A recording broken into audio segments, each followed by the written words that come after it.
at some level, we're all a spiritual independent, or we're all interspiritual within us. I'm really thankful to Dick Schwartz and his founding of Internal Family Systems and the work that they do there about the idea that we're made up of many different parts. And these different parts have relationships, they have needs, and our parts are in community with one another, looking for someone to hold us all together.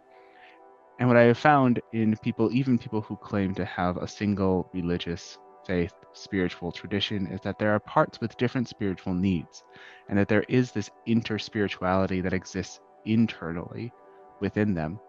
I think the impulse is to be like, oh, I'm spiritually independent. I can believe whatever I want to believe. I can do whatever I want to do. Um, but what I find is that actually being spiritually independent or not being tied to a creed, like not being tied to a creedal faith, actually requires more discipline and more practice.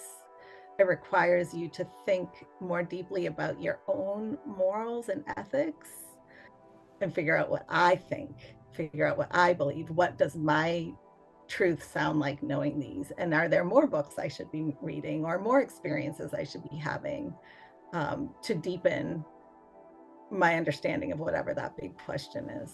So it's really having people look at that who they are is not these boxes or compartments. They really are this conversation with that greater spirit, however you want to call it. I call it Allah. Someone else may call it something else, but it's the conversation that we're having, the engaged conversation. Identity is the one way in which any human being can claim who they are.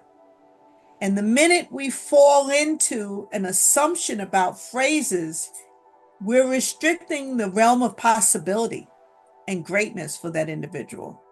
When a person feels a calling to that path, it tends to activate a process in a person's life.